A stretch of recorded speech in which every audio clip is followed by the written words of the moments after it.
तो कैसे हैं आप लोग, बताइए।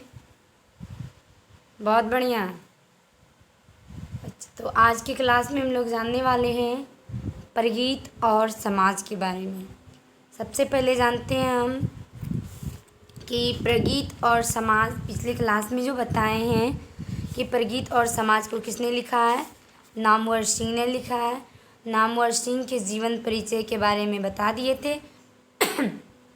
आज की क्लास में हम बताने जा रहे हैं परगीत और समाज का सारांश, कि परगीत और समाज जो इन्होंने निबंध लिखे हैं वो क्या बताना चाहते हैं और किस उद्देश्य से ये लिखे गए हैं।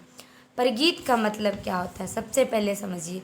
परगीत का मतलब एक ऐसा गीत जिसमें गायक अपनी खुद की कहानी को प्रकट करता है।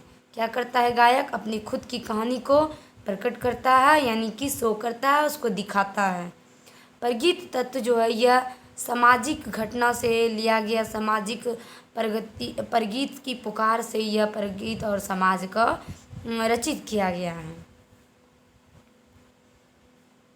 और फिर देखते हैं कि परगीत और समाज क्या है। परगीत और समाज एक निबंध है और इसमें सामाजिक घटना और आलोचनाओं का वर्णन करते हुए कवि नामवर सिंह इसमें लिखते हैं। और इन्हीं इनका जो कहना है वो कहना है कि कविता को आजकल किसी के पास इतनी समय नहीं है जो कि हम किसी चीज़ को ये पढ़ सकते हैं विस्तार से, इसलिए कविता के माध्यम से कहानी ना लिख के ये निबंध लिखते हैं। कविता पर समाज का दबाव तीव्रता से मासूम किया जा रहा है। इधर आलोचना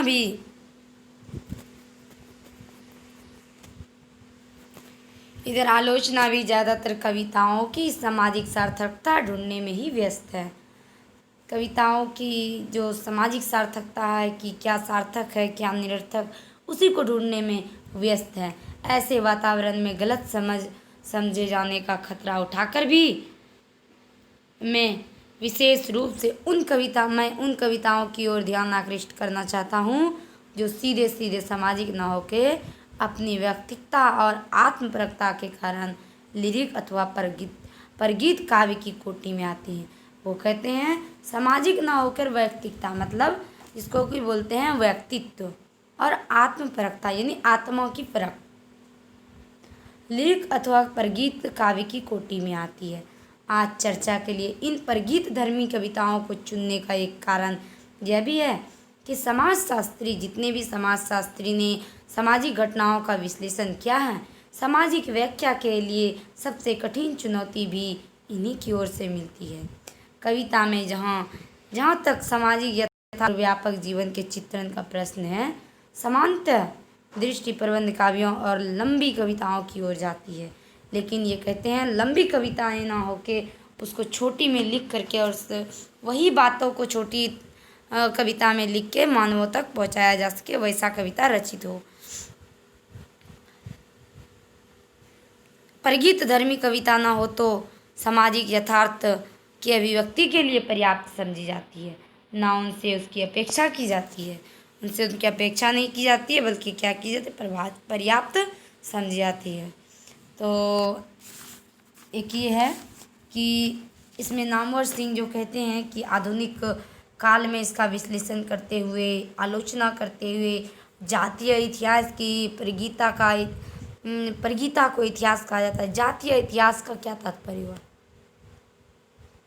अब देखिए यहाँ में बताइए कि स्वयं आचार्य रामचंद्र शुक्ल के काव्य सिद्धांत के आदर्श भी प्रबंध काव्य के ही थे, क्योंकि प्रबंध काव्य में मानव जीवन का पूर्ण दृश्य होता है। सूर सागर भी उन्हें इसलिए परिसीमित लगा क्योंकि गीति काव्य हैं।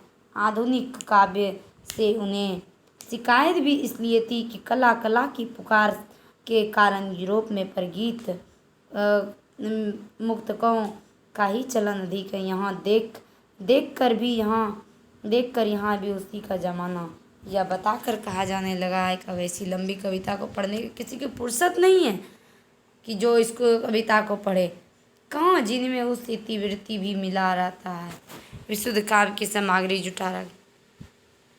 तो कहते हैं छोटे छोटे प्रगीत मुक्तों का संभव है। इस प्रकार काव्यों में जीवन के अनेक परिस्थितियों की ओर ले जाने वाले प्रसंगों का आख्यानों का उद्भाव भावना बंद सी हो गई। इसलिए ज्यों ही प्रसाद जी की शेर सिंह का शस्त्र समर्पण पोशाला के प्रतिनिधि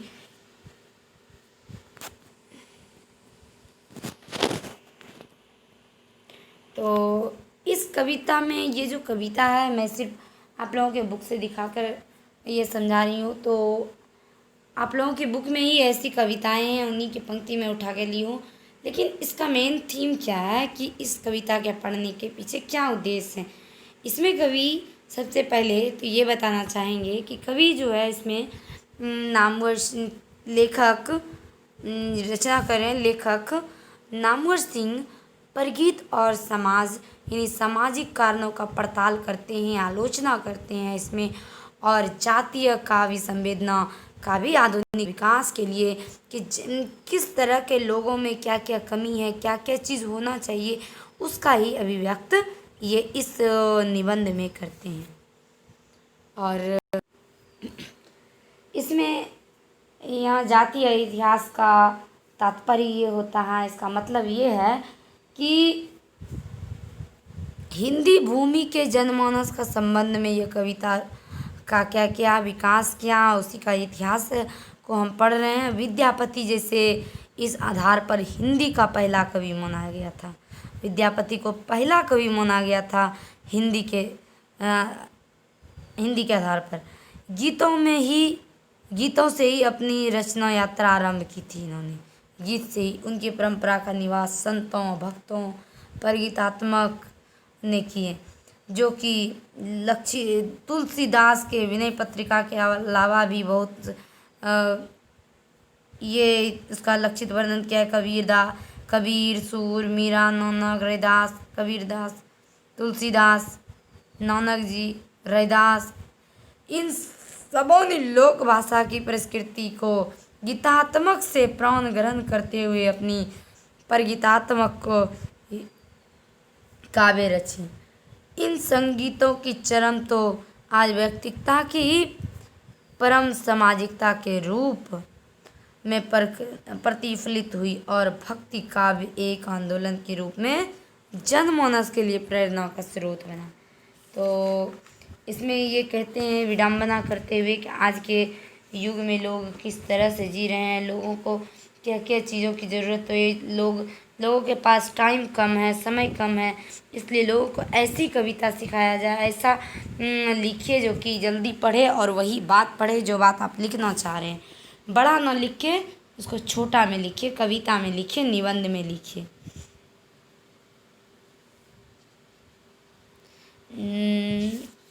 और जो है इन्होंने जो देखिए शमशेर बहादुर जी ने कविता की याद आई तो उन्होंने लिखा है, लेकर सीधा नारा कौन पुकारा अंतिम आशाओं की संध्याओं से, पलके डूबी सी ही थी पर अभी नहीं कोई सुनता सा था मुझे कहीं, पर किसने यह संतों के सागर के पार, एकांकीपन से ही मानो हार एकांकी उठ मुझे पुकारा कई बार, मैं समाज तो नहीं ना मैं कुल जीवन, कन समूह में ही मैं केवल एक कौन सहारा, मेरा कौन सहारा।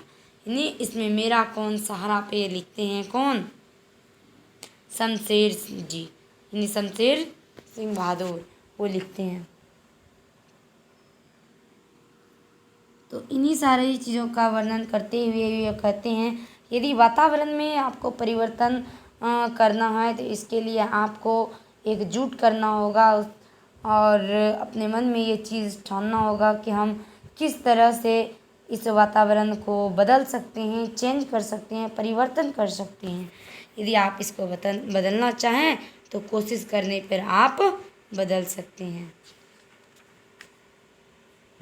तो यही सारी बातें हैं कि आज की जितनी भी ये आज लोग इतने गुस्से में, इतने क्राइम, इतनी अराजकता से दुनिया भरी हुई है कि लगता है कि लोगों में मानव में मानवता है ही नहीं। इसलिए ठंडे स्वर में ही आदमी को सोच करके कोई डिसीजन लेना चाहिए। एक दिमाग को शांत करके सोच करके उसका सही निर्णय लेना चाहिए। इसलिए यह कविता उन्हीं के लिए है जो कि अपनी इस समाज में रहते हुए आलोचना को परिवर्तन करना चाहते हैं।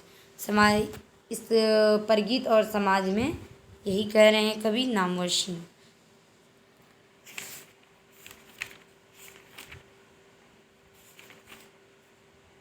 तो फिर नेक्स्ट क्लास में जब आएंगे तो फिर उसमें इसका क्वेश्चन आंसर लेके आएंगे कि किस तरह से वो क्वेश्चन को एग्ज़ाम में पूछे जाते हैं, बोर्ड एग्ज़ाम में, और किस तरह से आप लोगों को पूछे जाएंगे। जितनी भी संभावित प्रश्न होंगे सारे प्रश्नों का उत्तर मैं लेके आऊँगी नेक्स्ट क्लास में। तब तक के लिए धन्यवाद। आप लोग ईमानदारी से अध्ययन कीजिए। बाय।